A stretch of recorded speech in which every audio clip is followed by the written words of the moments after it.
Hey guys, welcome back to the channel. It's Space Monkey Mafia here, and today is Thursday, so it's Charles's tank as the background. I've got Charles, I've got Bubble Whale, Artemis, Pugsy, Haruhiro, and Sushi in there, who are my little goldfish. There's also two Amano shrimp. I had three. There might be three. They're nocturnal. I don't see them. They come out at night. They look like little spiders, but they're like 2-3 inches long. And there's also a lot of mystery snails, all of which I bred, and geez, those guys lay a lot of eggs, my goodness. But if these guys, gold recessive, so they may have some like jade, gold, and black coloration little babies. So that would be cool to see probably this summer. But yeah, if you're still around, then you might see some new little mystery snails or big mystery snails, because as you can tell, they're about the size of golf balls. Anyway, today we're doing another Ask Reddit. This one's just bizarre. I love it. It's so weird. It gives me chills. Have you ever felt a deep personal connection to a person you met in a dream only to wake up feeling terrible because you realize they never existed? Throwaway account because this is really personal.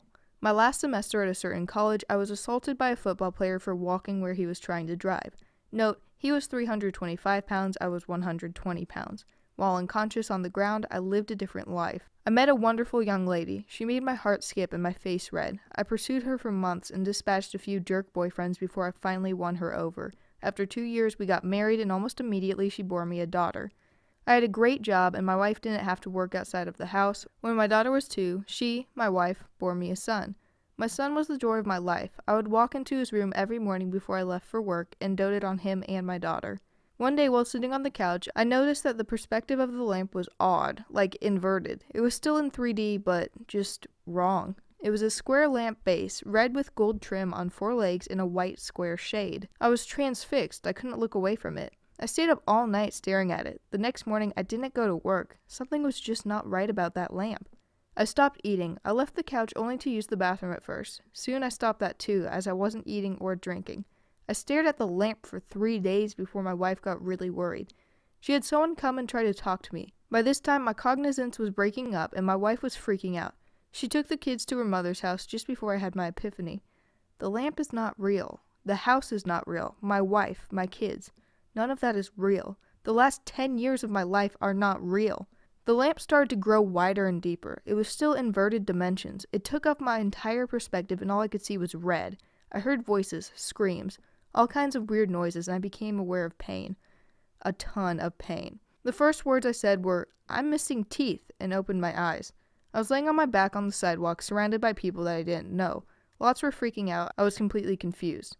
At some point, a cop scooped me up, dragged/walked me across the sidewalk and grass, and threw me face down in the back of a cop car. I was still confused. I was taken to the hospital by the cop, seems he didn't want to wait for the ambulance to arrive, and given CT scans and stuff. I went through about 3 years of horrid depression. I was grieving the loss of my wife and children and dealing with the knowledge that they never existed. I was scared that I was going insane, and I would cry myself to sleep, hoping I would see her in my dreams. I never have, but sometimes I see my son, usually just a glimpse out of my peripheral vision. He's perpetually 5 years old. I can never hear what he says. I have never seen Inception or the Star Trek episode so many have mentioned, but I will eventually. I will not do an AMA.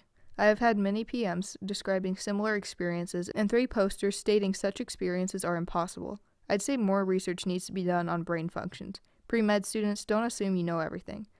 Okay, so I've read stuff saying you can't have dreams while unconscious or whatever, that you're just kind of not supposed to think of everything. But I've kind of had an experience where I was dreaming while unconscious, so I don't think that's true. Mine was not this in-depth. I low-key... Okay, it was super embarrassing, but I accidentally knocked myself out and had a seizure in 8th grade. And essentially while I was unconscious, I had the weirdest dream ever. It seemed hyper real, but none of it could have been real. I was sitting around a campfire, and it was the classic campfire, and there were little logs, perfectly shaped logs, but they were like you'd see in cartoons and stuff, laid out in a circle around the campfire. And I was sitting on one. And there was someone else sitting on each log. I think some were sitting on 2 logs together, but none of the other ones were humans. They were all weird, really tall beings. All of them were taller than me. Some of them had 4 arms. One of them I think had 3 eyes down the middle of its face. No other facial features. They're all a different color. I think the gold one had 4 arms. They had thick torsos and bodies and skinny little arms and legs, and one of them was red. I think the red one had a lot of eyes. I think there was like a purple one that had horns, and then there was a green one and a blue one, but I don't remember anything about those. But I just feel so bad for people in this. Like, oh my gosh, I couldn't imagine it if I experienced something like that. That would be terrible. Like mine, I can just look past it. That was just like a really freaky dream because I like messed up my brain real bad. But geez, because I've even heard some people are considering defining dreams as an alternate reality since we spend a third of our lives dreaming. That stuff weirds me out. All this stuff weirds me out. I love it. It's like science fiction, but it's not because it's happening to all of us at the same time, you know? This is pretty creepy. I used to get bronchitis often, every 2 or 3 months, and one time it was particularly bad. I had friends checking in on me, making sure I took my meds regularly, and one of my friends made a lot of echinacea tea and made sure I drank it regularly.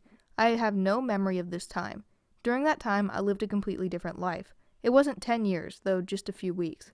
Up until I got sick, I was very unhappy with life in general, very depressed a lot of the time, and even suicidal. My best friend had died recently, and basically my whole life sucked, and I could not find ways to fix it.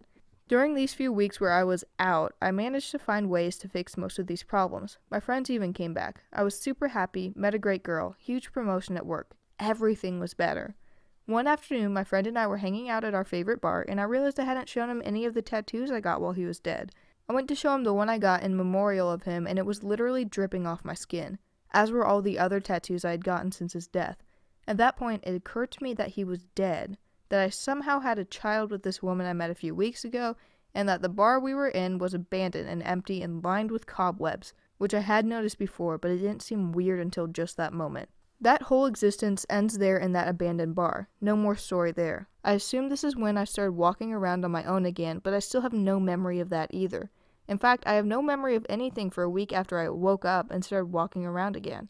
During that week, my friends tell me I didn't speak or make eye contact, rarely ate in front of anyone, they left food out for me, they came back to an empty dish. I didn't die, I must have been eating. I have no memory of any of this. My first memories kick back in while I'm at work. It was difficult to cope with this, to finally get all the weight off my shoulders and finally be happy again. To finally put that part of my life behind me was the best feeling I'd ever experienced. And then to wake up and find out that's not even real is hard. It's hard to accept as reality. Every night you go to bed expecting to wake up in that dream world and learn the bad world was actually the dream. Never happened. This was 3 or 4 years ago now. Sometimes when I'm really stressed out, little pieces will creep into my dreams. The dripping tattoos, for example. But the one that haunts me the most is every once in a while I will have a dream where I'm on the couch with my son, the same from above, and my wife is in the kitchen doing something. The phone rings and I answer, and it's my current girlfriend. She asks what the noise is, and I say that's my son. And as soon as I say that, it becomes obvious to me that she isn't the mother and she's not my wife in the kitchen. Then I wake up. I know it's my stupid brain screwing with me, but something in my head that I can't quite explain knows that this is reality that hasn't yet come to pass, or a reality I missed the turn for. It is so real. It's actually caused some problems between myself and my girlfriend because in the back of my brain, I know someday I will meet my wife and this is temporary. I've had doctors try to tell me I'm making this all up. It's pretty scary for someone to come up and explain almost the same thing without ever hearing me explain it before. Like this could be an actual thing. I feel for you, dude. If you guys heard like a really loud boom, I'm not going to re-record because I'm lazy today. That was just the quarry. They like blast dynamite. It's like 12, yeah, it's 12:30, so sorry about that. Like, this could be an actual thing. I feel for you, dude. I can't explain how painful it is to lose something that great, and then have to try to explain to yourself that you never had it to begin with. I have a question, though. Do you ever run across things like that lamp in the real world? Does it terrify you? Years later, I still have moments where I think I see something glitchy like that, and the anxiety is instant, like I'm about to lose my reality again. Wow, dude, scary day now. Thanks for posting this. I'd never talked about this before, and it's somehow comforting to write it all down. So this person was replying to the previous person. I don't know, man. This stuff is scary. Like, oh man, brains are just weird. It's got to be something more than bronchitis, though, because I've had bronchitis, like, so many times. Like, just so many times. What could have happened? I've never heard of someone with bronchitis, like, losing memories and suffering amnesia and stuff. Like, what? And I don't know a lot of, like, bacterial brain infections or viruses or anything that don't need, like, serious meds to solve them. Like, this poor person experienced something really, really weird. I don't think it was necessarily because of the bronchitis. I think they need to see some other medical specialist. This is bizarre. I don't know, man. I don't know, guys. This is just, I once dreamed I lived for 100 years as a farmer. I remember my whole life, working in a field somewhere in a fictional location in Europe, getting married, my wife dying, adopting a wolf as a pet dog, hiking through the country. I traveled often on foot for days and weeks away from my home, going into town, growing old, dying. Looking back, I can remember specific days in that life, profound experiences I had, my approach to death, and they each stand out to me as something I experienced in real time, never rushed, but sometimes blurry. And at that same time, I know that the dream took place over the course of one night. The thought of those conflicting time schemes isn't really rationally reconcilable. I understand it on an emotional level, like a thought that's also a feeling, but I have no frame of reference in my reality that makes describing my understanding of it possible. And someone replied, if you really experience that much of a lifetime in a totally realistic way, I'm not sure it makes sense at that point to call it not real. It might just as well be. You effectively lived a whole lifetime. Additionally, an interesting thought experiment. If a lifelong happiness machine, like other posters have described, could detach our perceptions from real time, as your story implies dreams can, we could live 10,000 lifetimes in the 60 years we'd be hooked up to the machine. And yeah, I mean, just time freaks me out because I don't understand it. It's not really, because it's a human concept, you know, like we put numbers on it. We can't always measure it. It's not always the same everywhere either, even the ways we measure it. Like time, it's not a tangible concept. It's not always the same. It changes. It's just, we've tried to slap a label on something that doesn't even really exist. Like time is just how we measure change in our world. And I just, like, what even is time, really? What is time? We don't even know. It changes for us even just in dreams and stuff. Like, well, if we do just go into alternate realities, like, who knows? We're not going to be able to prove it. It's just going to be something we do. I mean, time, although for my dream, like when I like kind of knocked myself out, it was almost exactly the same. I spent almost the exact same amount of time at that campfire as I did unconscious. So I don't know. That one didn't really change anything. But I've definitely had dreams where I don't remember most of them, but I keep having reoccurring dreams. It's not a reoccurring dream, but it sort of is. It's like continuations. It's like a whole story. I've spent like years in this other sort of life, and it's like with the same 4 people, and we just go around and go on adventures, and like every dream is different. I've never had a repeat dream with those specific people, but they continuously come up. They continuously have the same personalities, they don't have the same clothing either each time, but like, it's the exact same personalities, and we always like meet up like we're old friends, and we just like go do something crazy, but it just, every single time, it's something different, but it's like the same people, and it kind of always weirds me out when I wake up. But I don't know, like dreams, I think we need to do a lot more study into dreams. I mean, I know there's like a lot more pressing matters we need to study first, but once we get those out of the way, I really think dreams should be the next thing we study, like even before space. As much as I love space, I think we should focus on what we have in front of us. And that about wraps it up for today. Sorry for being like super rambly, but like this kind of stuff really gets my brain going and whatnot. I hope you guys still enjoyed it. If you did, like, comment, subscribe, all that good little YouTube stuff. I hope you guys did like it though, and if you did, I'll see you back here tomorrow. Bye.